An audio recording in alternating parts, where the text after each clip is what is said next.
nikahubiri injili. Nalobi nini? Nakoki kotika Felix azika moto. Siwezi kuacha Mama Martha lungue moto. Naache nyende nikahubiri injili.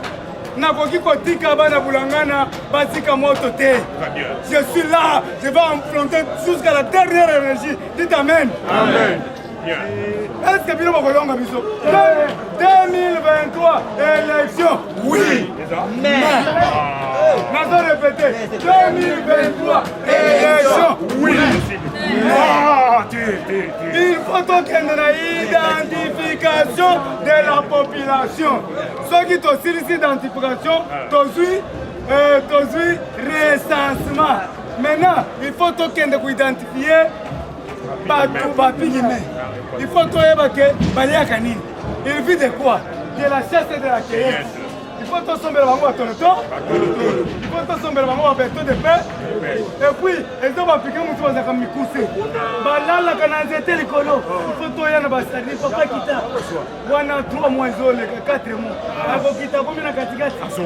Azong. Papa, hamburger. Et la Bokita.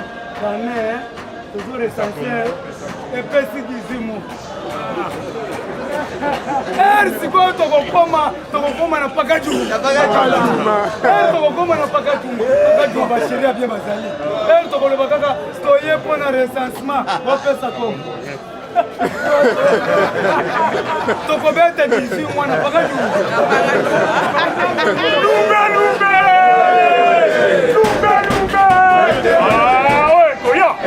yango nazobisa bino élection yango te parce que moko ntombolo ozosala mingi bokende na ngiringiri chantier na chantier Fati be Mwama ibe le grand esprit be Subwa biumu be Sukaza beto tombola kanga ba lumbe Fatine-toi Fatine-toi allez Fatine-toi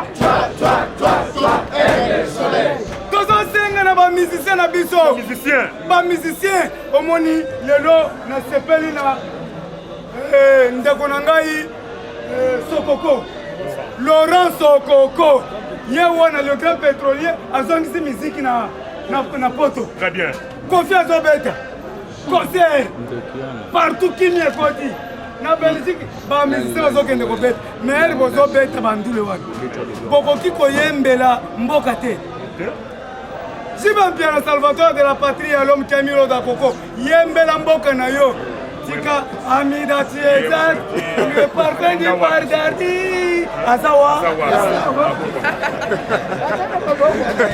Ramon na esi na kamera zo tala ka amine ya zogo yo tala flesh kamera yo pona kotela ba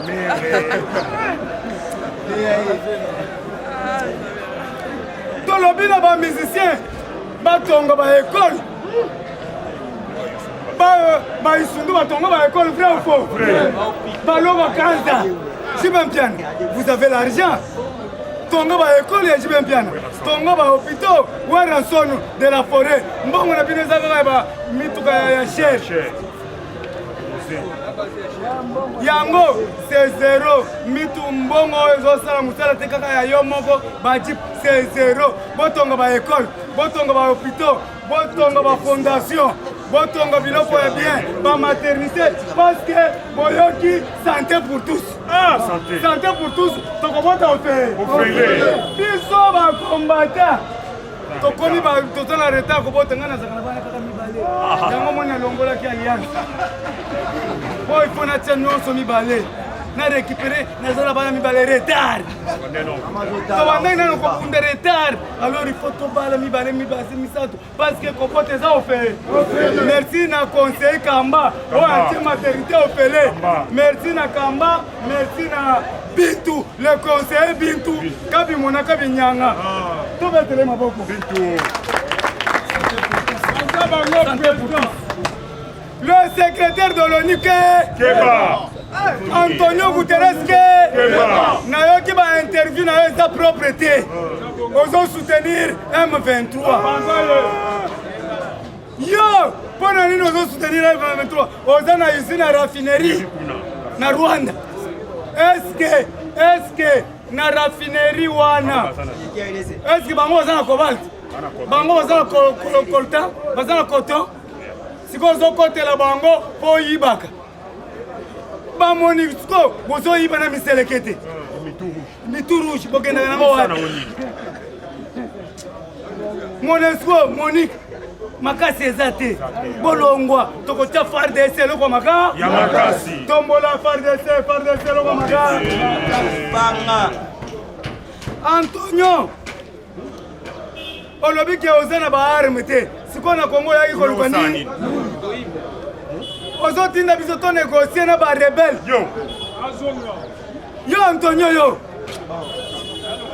Antonio yo nazotuna yo ozoloba ke tonegocie na barebele on ne peut pas négocier avec les salopards les nyangalakata sont des rebelles Antonio yo koyaka na Congo te meke koya te na Congo kaka na aéroport okozonga biteni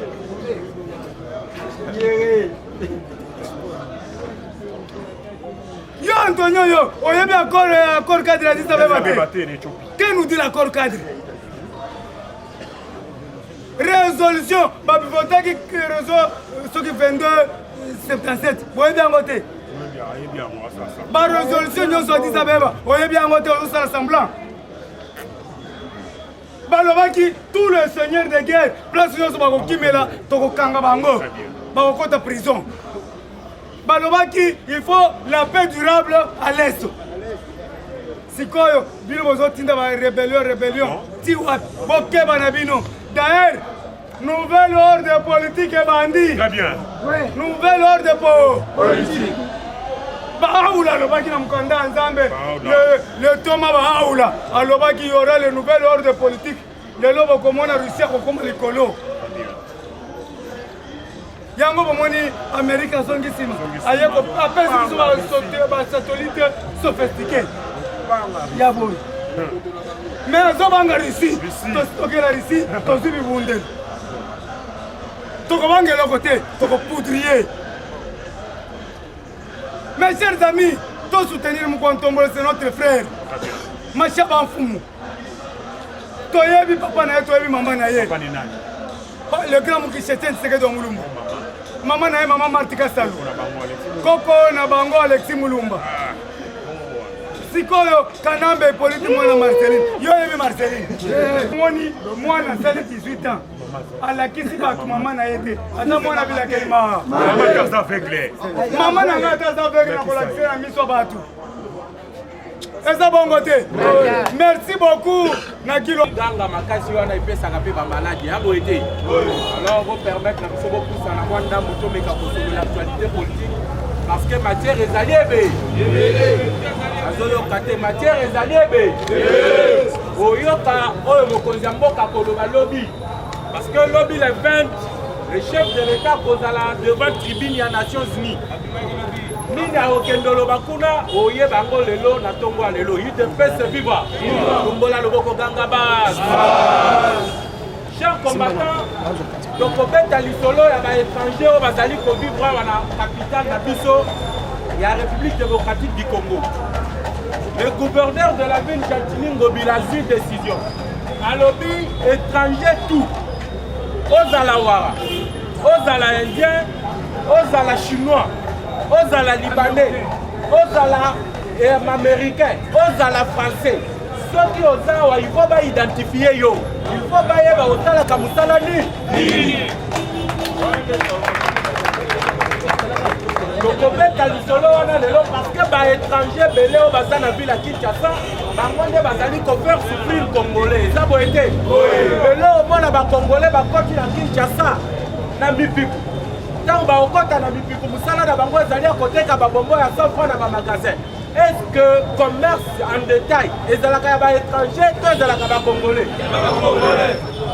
Yango boni Jantini Ngobila lobi ambalo il faut qu'on identifie bango nyoso betela na Jantini maboko.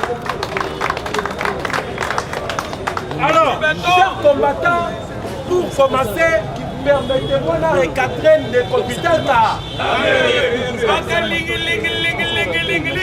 la lobby de recadrer des capitales car est-ce que bah M23 bazalaka bandeko na biso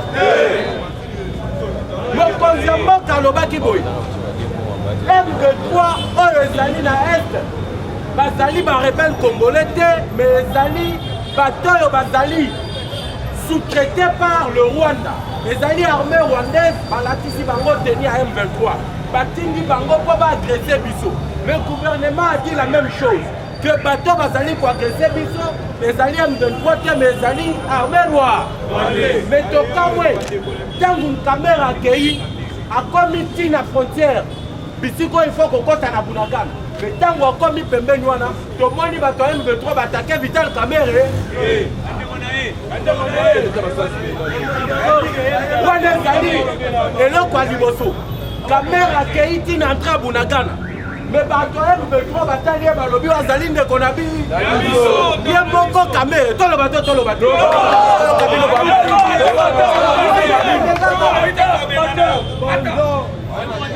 toloba te ntango Kamerhe akomi na entrée ya Bunagana bato ya M23 balobi oyo ndeko na biso tokoatake ye te ye moko ntango akei na Bukavu alobi nasengi na bandeko na ngai ya M23 batika miyomeyi eske ba M23 baza bandeko na biso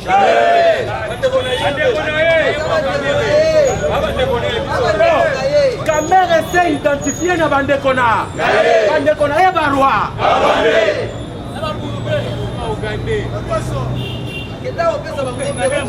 gouvernement na biso elobi M23 ezali barwa soki obengi bango baza bandeko na yo c'est-à-dire yo mpe ozali roi ndeko Vital Kamerhe papati onazoyoka te papati Kamerhe akei na est à instruire bandeko na ye tu barwandais ke bolata effigie ya chef de l'état te toloba te yango biso mpe tolobi boye yo oboyi kolata effigie ya chef de l'état tosengi yo ndeko Kamerhe longola baministre na yo nyonso bazali na kati ya gouvernement ya Tshisekedi soki oboyi kolata effigie ya chef de l'état oboyi kolata responsabilité ya mokonzi ya mboka alobi na ye kosala politike te ntango akutanaki na mokonzi ya mboka ayebisaki chef de l'état nazokende tourne ya est tourne wana kombo nango amani ça veut dire nakei kokonsulte bato bénédiction ya kokende est Kamerhe azwaki yango epa Fatime mais ntango akomi sur place ayebisi bato na ye bolata effigie ya chef de l'état te yango papa Etienne abenga ye ka oyibi rwandais burundais étranger jida lelo kocomprendre que Vital Kamerhe azali mbeli ya minu mibale yeba yango bien ndeko Kamerhe azali moto osala confiance te oyo tu akei kosala na est en République démocratique du Congo toyebi que bitumbo tozali nango na est tozosala yango contre l'armée rwandaise mais ye alobi te ezali barwandais te ce sont nos frères alobi mpe baya tosolola chef de l'état alobaki tokosolola na barebele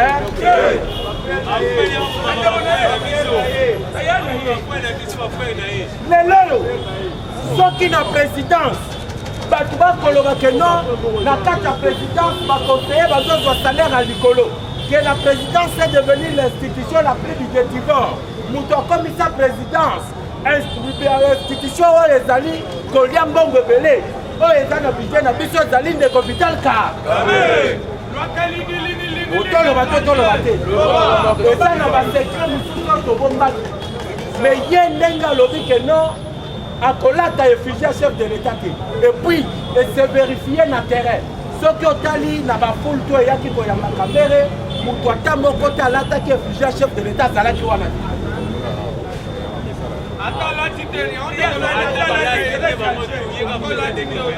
yango tolobi boye moto oyo asalaki badepute babanda kozwa salaire ya likolo ezali ndeko Vital Kamerhe atiaki social ya peuple congolais wa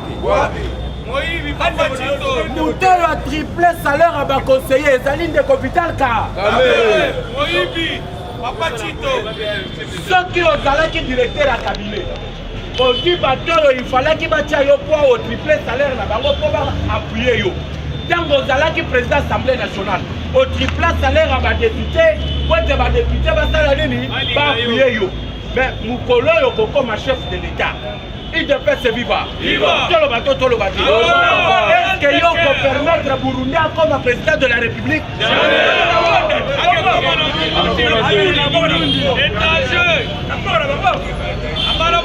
Il y a un pour comprendre que Moukolo Lobi Fatia Kozala na tribune ya Nations Unies. Tout le bateau.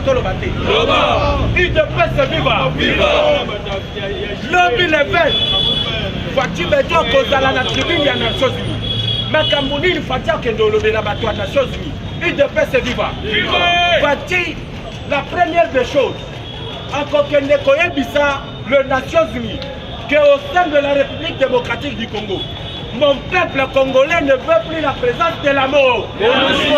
Pourquoi MONUSCO n'a plus le Kendena? On met à ma côté, on fait un peu pour MONUSCO.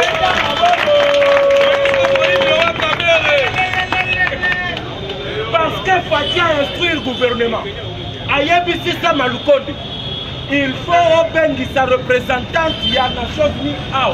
Madame Bintou Keïta, il faut réévaluer date ya kokende na bango, il faut balongwa République démocratique du Congo.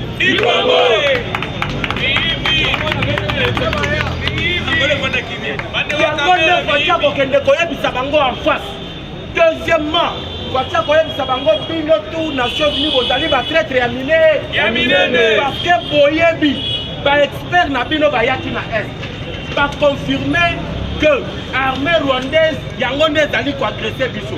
Mais pourquoi bino bozali kozwa basanction te contre le roi le Rwanda? Parce que boliaka na Rwanda sous États-Unis il y a un fuka yango moni lobi Fatia lobi matanga reine na kokende te boboyeba. Fatia zwaki invitation spéciale na funérailles ya reine Elisabeth oyo akufi na Angleterre. Mais Fatia lobi pour la cause de la RDC Boti Kangana concentré discours, on a koyebisa ba traître des Nations Unies. Par à part que bino nde bato bozali sima ya roi. Yango a dépêché président de l'Assemblée nationale de Christophe Mosso. Ayebisi yo kende. Nga il faut na kutana na bato wana par à part. Bete la fasi maboko ko.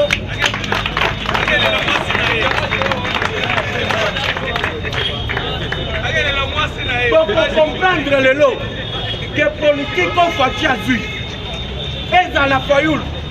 Merci beaucoup parce que bateau baya qui liboso nanga ba bete libino makambo Fayoul ke au sein en États-Unis. Mais biso to lobi boy. Pouvoir na RDC ba marchanda kango lisusu te libanda mboka. Pouvoir na biso comme au uta na maboko na biso peuple ko. Congolais. Fayoul ayoki boy. Que Fati à mettre sikoba les États-Unis d'Amérique de voir leurs responsabilités. Ceux qui ont lingi na Congo, il faut 50, la peine à 50. Dans la zone banga et ça fatigué mon côté et salut République démocratique du Congo.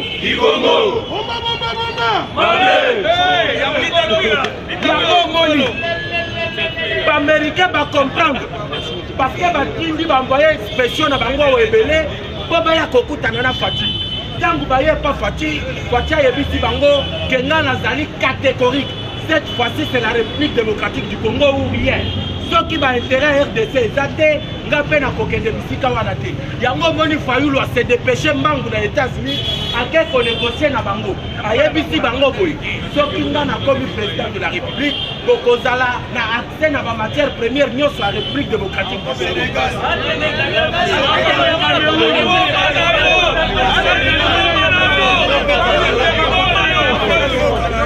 Yango moni tobandaki loloba tokotia bango nyonso contre mille bomonaki Frank Diongo na Tchango il devait se vivre opposition na bango ekoma na Tchango yo Frank Diongo ofandaka na Tchango te me meeting na yo ezalaka kaka na Tchango okei kutu na Tchango moins de 1000 personnes oyo bayaki koyoka Frank Diongo mais ntango boyoki makambo Frank Diongo alobi nyonso ezali lokulu est-ce pouvoir ya Tshisekedi eza batribal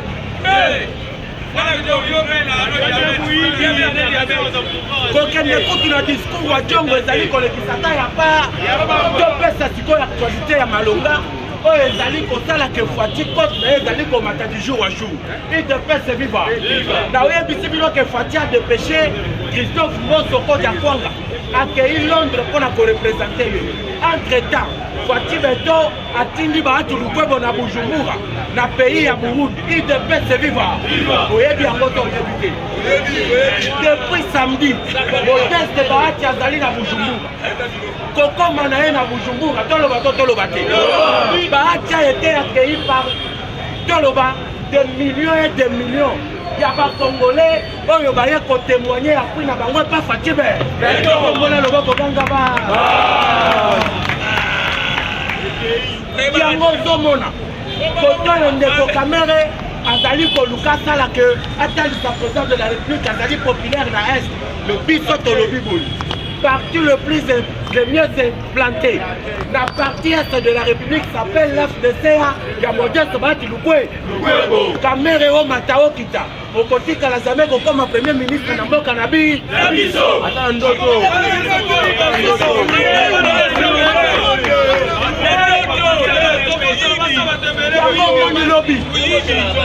la conférence, il y a Sénat Arabe Afrique. Sur le plan diplomatique, tant que tu nous peux voir comme il y a des bangoboy. Awa na ye na message ya mokonzi mboka toloba ino ba parlement nyonso ya monde ezala na Afrique ezala na Arabe boyeba que Fati azali na diplomatie ya bon voisinage mais soki tomoni ke voisin ata moko azali sérieux te soit ye mutu azali kolukela biso sécurité akomema biso na mukongo na toloba te amoni siko président Moustapha komi mpe nazwa 2 minutes nabetela bino lisolo ya Jantiningo kobila lobi baindien bachinois bonyokoli bakongolais ebe yambala oyo na kolinga te namona na Kinshasa indien chinois libanais camerounais malien pakistanais burundais rwandais katayo kamere sombaka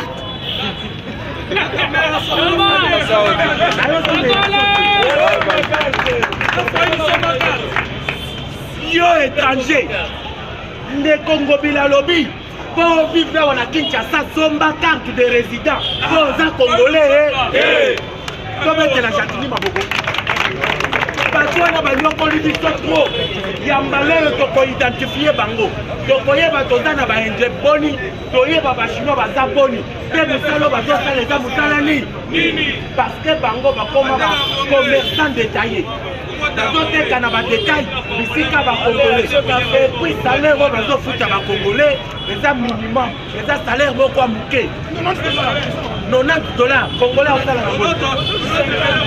na transport 2000 francs yango tolobi merci na Jantiningo bila parce que chef de l'état ya mbalo tomoni bato baza pembeni na ye bakomi kosunga ye tozwa bila ya malonga avant 2023 parce que recensement nano ya ba étranger na Congo ekokotisa musolo na trésor public parce que carte oyo bango bakosomba carte ya résident ekokotisa musolo na trésor public mbongo wana ekosunga Fati atongela biso banzela eosunga Fati atongela biso ba hôpitaux eosunga Fati atongela biso ba école asilisa mpe na zanu ngana bino tokutani lo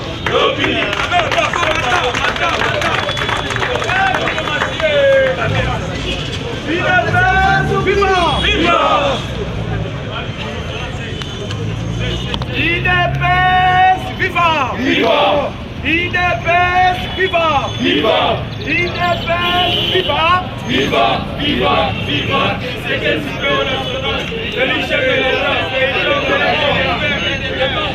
Chers combattants, bonjour à tous. Ok, merci. Toye to solo la masolo politique. Dès qu'à Congolais tozo kende. Combattant, l'air est grave. Et l'air a sonné. Le moment maintenant est arrivé. Oh, yo Congolais nyon surtout aïe basketball. Moutou na moutou. Nandi aza Congolais et qui ne l'est pas. Les gens ont comprendre que le Congo est agressé par les Rwandais. ensemble avec les États-Unis d'Amérique. L'IDPS viva. Kamere, il paraîtrait qu'Azalaka Congolais. Kamere, toyebi papa na yete, toyebi maman na yete.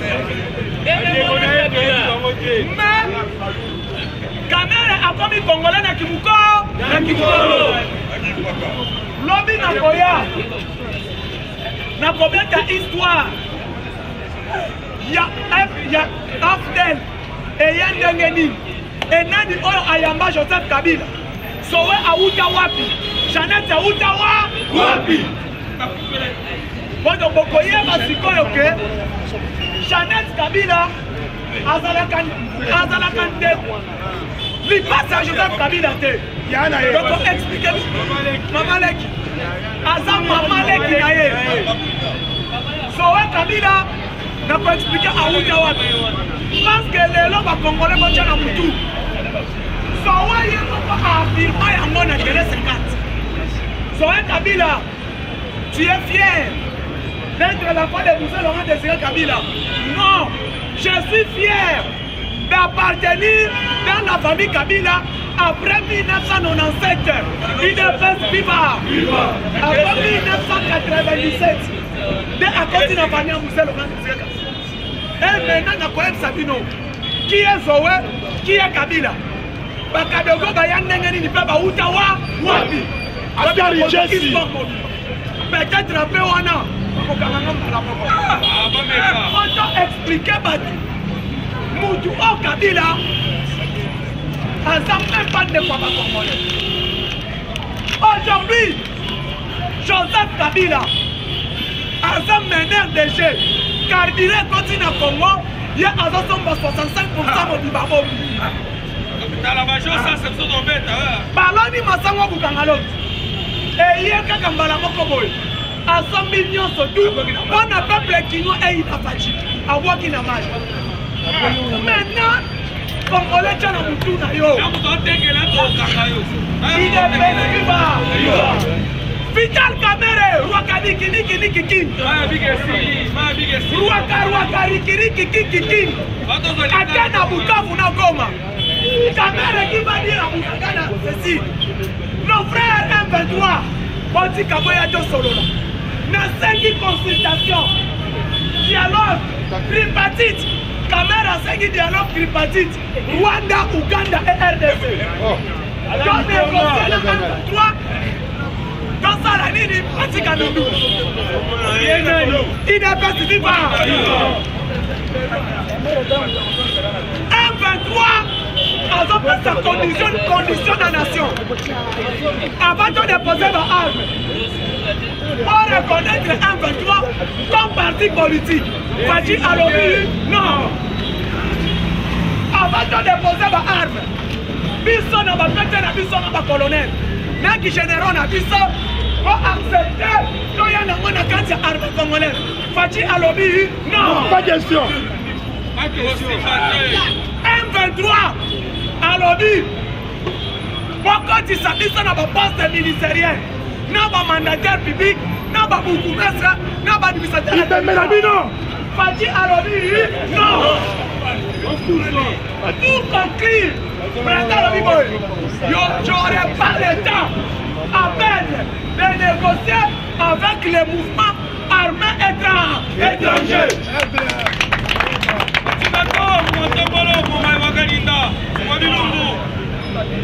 RSA Libomo, on a dit Maloba Vital Kamel, il y a un secrétaire général à Onia Nominato. Que non, il faut qu'il y ait un dialogue entre Rwanda et RDC. On a porté maintenant, on a compris dans le point haut. Place foyer battu. Kamere. Azam maître des jeunes à 4 ans. Les locaux congolais. Fotoye Bayango. Et tu sais qu'il c'était le 7. Oyo ayeba qui vital Kamere. Améléon. Président Tshisekedi de l'Obabo. Moi, président de la République, je vais aider Kamere de devenir président de la République au Burundi. Vrai ou faux?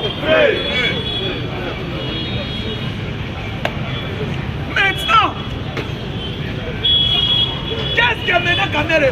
Nini Fachi à Koloba lobby? Parce que lobby la veille. Quand tu lobby chez mercredi. Maintenant il a vu son ONU. Assemblée générale des Nations Unies. Nini Fachi à Koloba. Et Kamere qui Kagame est déjà là. Fayulu Azakuna. Bakako Lukanini ne point de yé. Fayulu Akesala Nini na États-Unis. Après, Kagame a précipité pour quelle raison? Elle est le nouveau président du Kenya. A lobby Nini, bon agenda par rapport à M23. Lorenzo Azakuna, qu'est-ce qui va se passer? Déjà hier, comité préparatoire. Oh, papa, il passe qu'elle est là. Elle a un discours, il y a le secrétaire général de l'ONU. Lobby, elle a un discours. Il y a le président des États-Unis. Joe Biden. Lobby, le président de la République démocratique du Congo prendra la parole. Il est pas suivant. Sikoyo. Bokoyo ka bombe lobby. Kagame a précipité. Il a compris que non.